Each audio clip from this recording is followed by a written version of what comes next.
Hey guys, Libby News here. So today I'm going to be doing like a review slash analysis of the new Danganronpa OVA called Super Danganronpa 2.5 Nagito Komaeda and the Destroyer of the World. Before I start the video, I do want to thank you guys so much for all the support I received on the last video. I mean, the response was just overwhelmingly like incredible. Like, you guys are seriously like the best community on YouTube. I'm not even exaggerating. You guys are so sweet and so awesome. I'm still trying to reply to a lot of the messages I received just recently and over the course of the hiatus, so if you did send me a message and I haven't replied yet, I'm still sort of going through and trying to do that. There's a good bit of them. But really, thank you guys so much. Really appreciate it. And I'm super happy to be back, and I'm never gonna overwork myself like that again, and if the off chance it ever does happen, I'll be sure to let you guys know if I have to take like another hiatus or anything like that, but I don't really think so. Also, I will be posting a video regarding my final thoughts and stuff to the Danganronpa 3 anime. I just want to rewatch the last few episodes again and kind of get my head together and write down all my thoughts. I think it'll just take a bit longer than doing an analysis of this or the other video I had planned, like a trivia video. So it's on the horizon. It might just take a little while. And finally, before I start analyzing the episode and reviewing,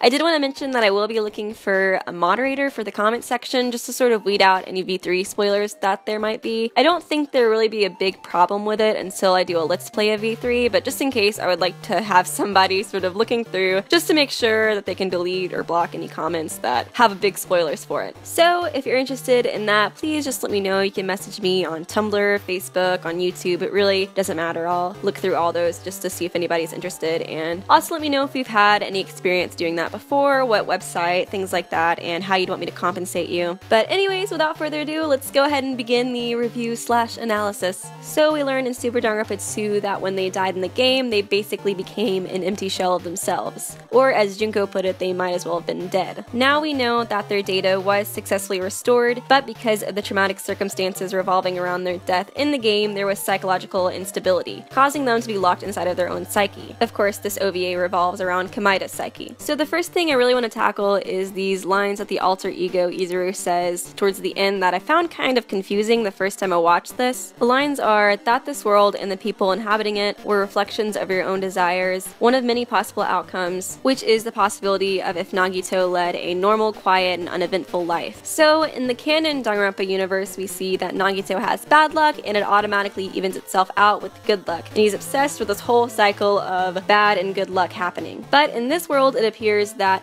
Nagito only has bad luck. I don't believe that the whole idea of this world is based on the fact of Nagito only having bad luck and there not being any good luck, but instead it being based off this quote that he says at the beginning. This quote being, "I believe that there's a fixed quantity of luck in the world," which means that the more bad luck I have, the more good luck that it leaves for others. Meaning that instead of in this world Nagito's bad luck being evened out by his own good luck, his bad luck is instead evened out by the world having good luck or others having good luck. This is where Izuru's line regarding his desires sort of comes into play. Komaeda's luck powers in the Danganronpa canon universe may be completely overpowered, but he's not some sort of god. He's not going to know exactly how his good luck being projected onto others will look like. So instead, his own personal desires are mixed into how he would perceive his good luck affecting others. Some examples of how his good luck affects others in this psyche is we see Midori healthy and actually attending Hope's Peak Academy, and of course the most obvious one, which is that Soda is actually lucky enough to get a date with Sonya. And in this psyche, she actually likes him back. The funniest thing about this whole idea of this world being a reflection of his good luck affecting others and his desires being projected onto them would be if this means that Komaeda canonically ships Naegi and Maizono, because what even was that scene? That was so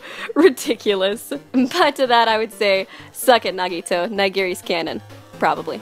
I am unsure whether or not him being so close to Kuzuryu and Soda in this psyche is a reflection of his own personal desires, or if it's just something that occurred based off of this possibility, or if it's really just a mixture of both of those things. So if you guys have an opinion on that, feel free to let me know in the comment section. Regarding the instability of Komaeda's psyche, Izuru mentions your 14 classmates each were a fragment of your psyche, which also served as psychological defense mechanisms. Defense mechanisms can be defined as a variety of usually unconscious mental processes used to protect oneself from shame, anxiety, loss of self-esteem, conflict, or other unacceptable feelings or thoughts. Examples of this would be repression, projection, denial, rationalization, etc. The interesting thing here is that Izuru mentions that his classmates served as psychological defense mechanisms. An example of this is that in this psyche, Kazuichi is a representation of the psychological defense mechanism of projection. We see this right before Kazuichi meets up with Sanya, where Komaeda projects his insecurities regarding his lack of talent compared to his classmates and how that makes him feel anxious and inferior. So I think the overall idea that they were shooting for with this OVA was to imply that each of the 14 classmates represents a different psychological defense mechanism. I don't think that the others really got enough screen time for me to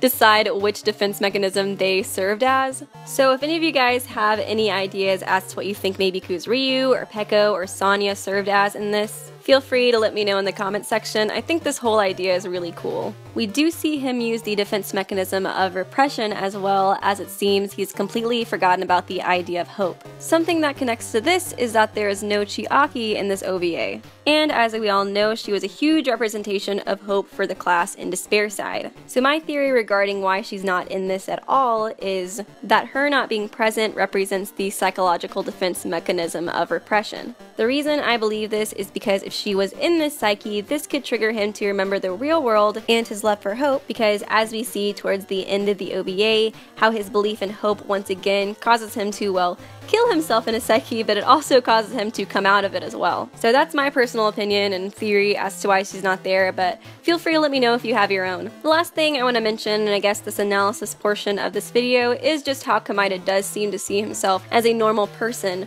and we see when he's monologuing that he starts to look like this blue background person. But once one of his friends in the psyche, such as Kazuichi or Kuzuryu, starts talking to him, he becomes himself once again. I think this symbolizes that Komaeda sees himself as a talentless person, whereas his friends seem to see him as an important, special person, no matter how creepy they may think he acts sometimes. But this concludes my analysis portion of this video. Now I'm going to talk about just a couple of Easter eggs or fun things that I saw. The first thing is that they included the "I'm late for anime school" meme in this, with Mizuno running frantically with a piece of toast in her mouth. I just thought that was super funny. Also, when you see Komaeda walking to class, you can see Tengen and Kizakura in the background, along with the Pikachu girl from the first Killing Game, and the PE teacher, which we see in Despair side at the beginning of the anime, who is substituting for the class, and who we also see fighting along with Kizakura to get inside Hope's Peak Academy while the 78th class's Killing Game was going on. It can also be mentioned that in his psyche, Hope's Peak Academy is referred to as just a run-of-the-mill school, which I thought was pretty interesting. And as you can see in his psyche, there appears to be no reserve course. As you can see, everybody, including the blue people, are going to the same building in the same uniforms. In a later clip, we see Naegi and Mizuno going on a date of some sort,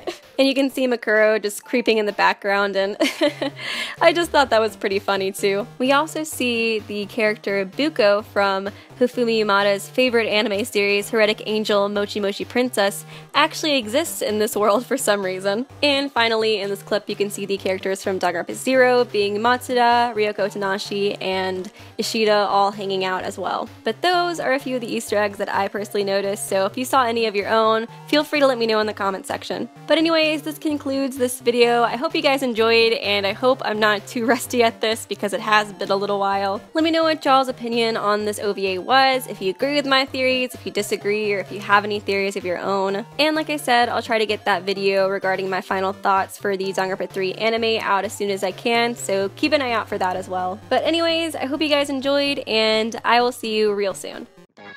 Subscribe to Weeby News for more hope-filled videos.